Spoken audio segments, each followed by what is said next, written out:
Have you ever felt that there are certain patterns and behaviors that keep playing out in your life, no matter how hard you try to get over them, to break through them, or to even change them? If so, then I want to share with you a powerful tool, a powerful process that can help you overcome those limiting patterns, those limiting behaviors that are actually holding you back in your life, and that's journaling. Journaling can be an absolutely transformative tool for shadow work, helping you uncover those hidden parts, those limiting parts that are actually holding you back, that are negatively impacting you in your life. And in this video, I want to share with you how you can use journaling to dive deep into the shadow self, into those shadow aspects, bringing those unconscious aspects to the light so you can start healing and clearing them, releasing them. That can then help you achieve profound personal and even spiritual growth.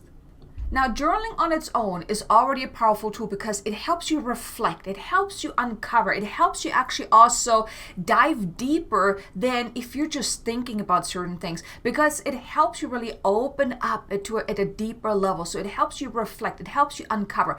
And when you're combining journaling with shadow work, you can uncover a lot that otherwise you may not be able to. And in this video, I actually want to share with you 5 different journaling practices that can help you uncover more of those shadow aspects so you can really set yourself free from what's holding you back.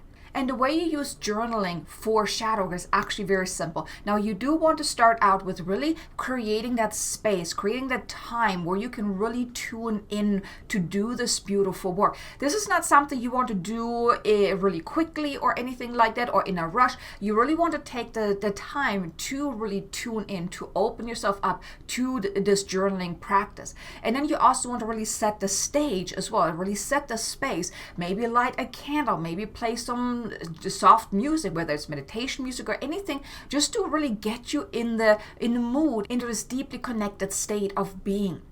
Because when you're embarking on shadow work, you really want to be in an open state of mind. And if you can prepare your space so it's really supporting you, even better. So when you start out, you want to have your pen and paper or your journal. You want to have a nice, comfortable space. Also be undisturbed, because you don't want to be disturbed when you're doing this work, because as you're tapping into the shadow, this can be very emotional. So you don't want to be disturbed. You don't want to also be interrupted, because while you're in it, you want to continue, you want to finish up the process, so you're not actually then disrupted and you're not staying in this uncomfortable state and then moving on with your day, because it's really hard to then get back to this deeply connected space if you have been interrupted. So just set the stage, set the space so it's supporting you for this practice.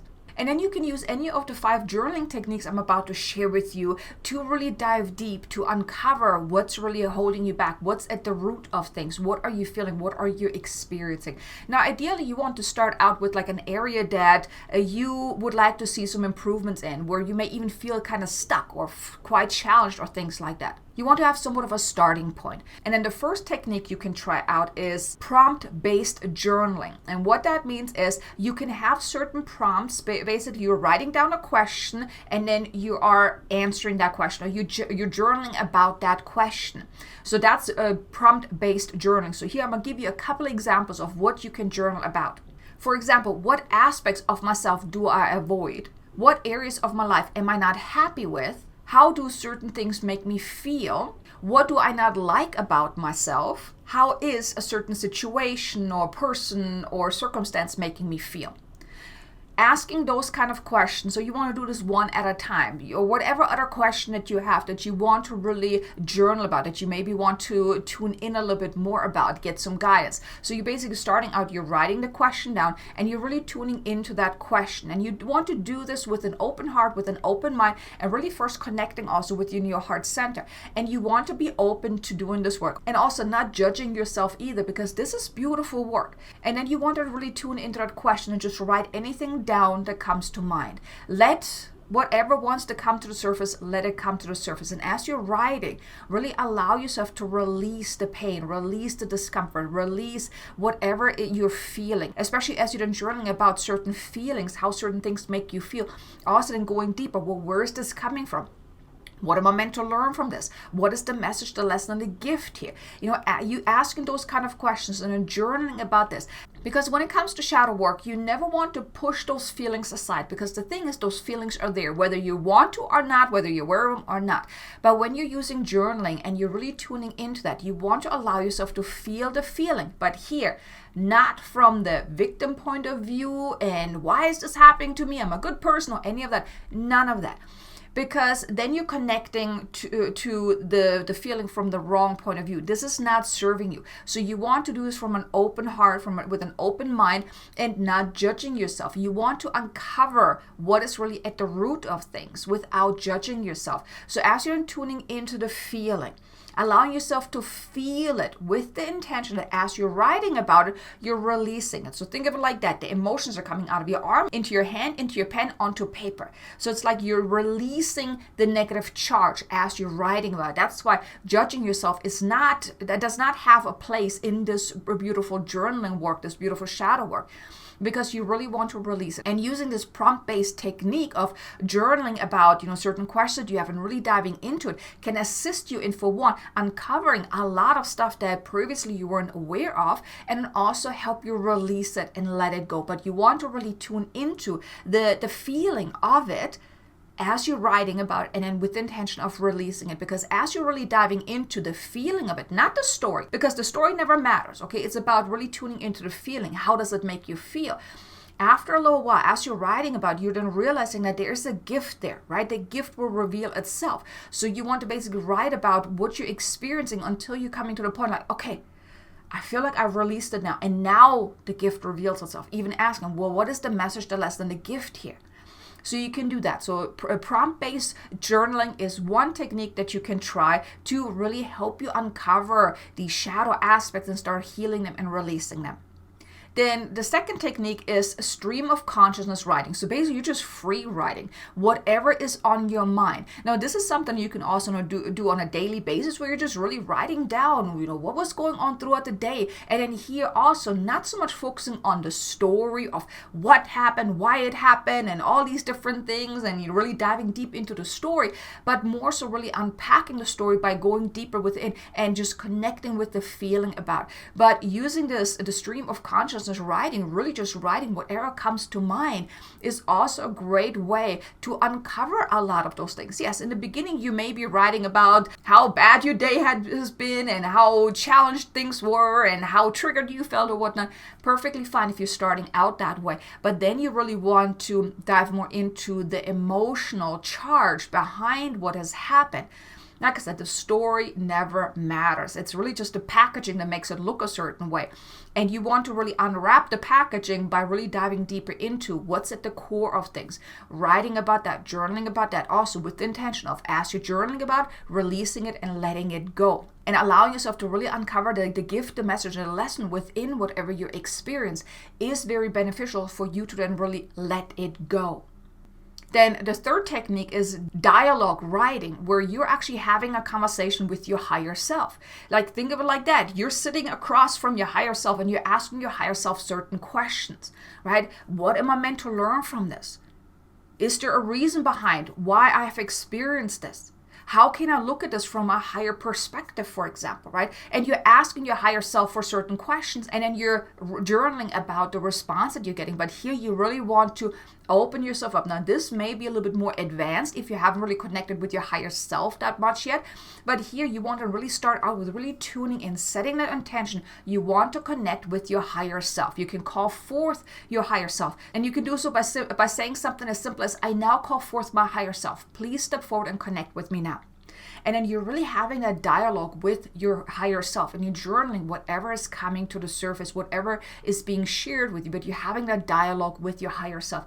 That also can help you uncover a lot of higher wisdom, like seeing the higher truth, because often we're only seeing what's right in front of us, how certain things make us feel, and why it is the way it is, and how it is, and just the 3D or in the reality kind of things. But there's often a higher truth that is available, a higher solution that is available. And when you connect with your higher self, it's easier for you to really open yourself up to seeing the higher truth. Because oftentimes we're seeing things in a limited point of view.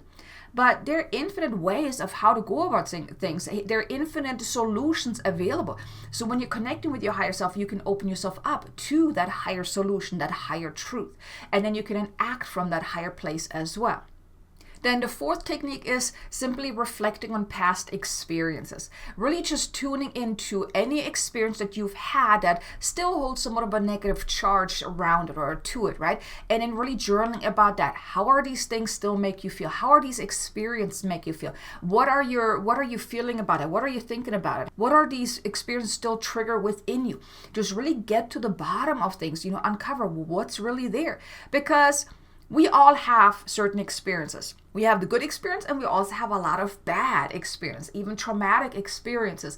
And when you're reflecting back on those not so pleasant experiences, even the really bad one, and with the traumatic ones, you may want to step lightly so you're not re-traumatizing yourself, especially if you're doing this alone. But you can look back over those not so pleasant experiences to then also tap into how is this still making you feel today, tuning into that feeling, journaling about that feeling, journaling about what does it bring up within you, and also opening yourself then up to uncovering the message, the lesson, and the gift.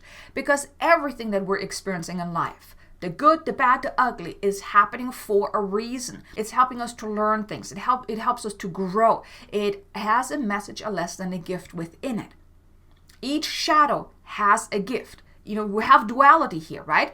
There can't be a shadow without the light. The light is like the gift, the lesson, the message, the gift of whatever is happening.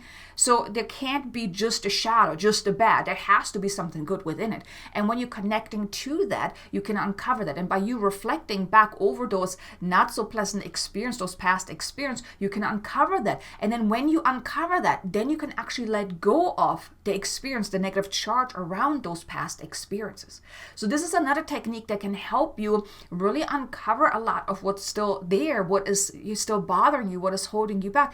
And journaling is a powerful tool to do that. So maybe try reflecting on past experience to see what can you uncover.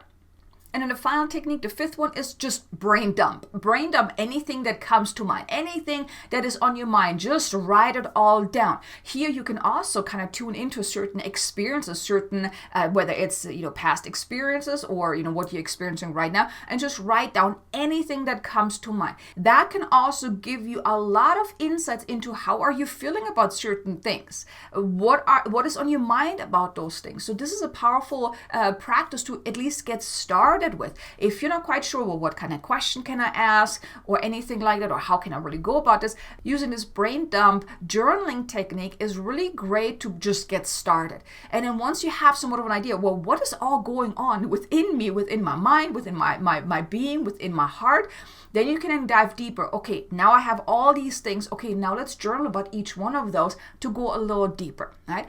But these are the 5 techniques to use journaling for shadow work. Absolutely powerful, that can change your life. Now, what you want to do is after you've done these practices, whichever one you're choosing, after you completed your journaling practice, you actually then want to reflect back on all the things that you have written. Maybe review them, but not going back into the story again, especially if you released a lot, but just reflect back on, what did you uncover? Like, how did it shift? Did you notice a shift? Really just reflecting back on it, maybe even journaling about your reflection as well. So you can really put it all on paper, put your thoughts on paper. That can also be very beneficial. But the key here is that I really want to point out again is to never judge yourself, to do this kind of work with an open heart, with an open mind. Because as you're doing shadow work, you are going to uncover things that are not pleasant. They are going to maybe upset you. But here, don't get upset. Like I said, don't judge yourself, because you becoming aware of it is absolutely amazing,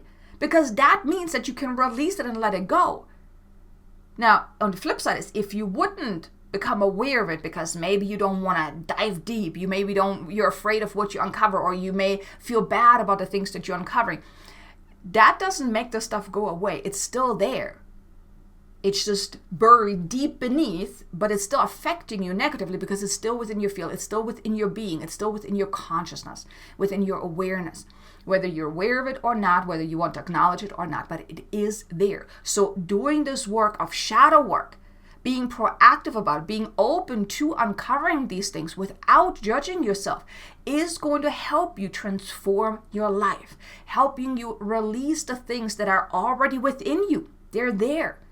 And it helps you really shed the layers of all the bad habits, the beliefs, the things you don't like about yourself, all these shadow selves, those limited aspects of yourself that are there, just they're playing in the background. So using journaling for shadow work is absolutely powerful. But I'm curious to know from you, have you ever used journaling for shadow work? I'm curious to know, how did it go for you? What was your experience and did it help? I would love to know. Leave me a comment below, let me know. While you're at it, maybe even hit the like button if you enjoyed this video so far. Share it with someone that you think could benefit from hearing this. And if you haven't done so already, subscribe, because I do share a lot of these shadow work kind of videos, topics to really help you release those shadow aspects, to raise in consciousness and really become your more empowered self. So I really hope you enjoyed this video. Now be sure to check out these two videos here. One is a video about the 6 steps on how to heal the shadow self, where I go a little bit more into details about the process of healing the shadow. And another one is a light language activation to heal the shadow of not good enough. I think you're going to enjoy both of them.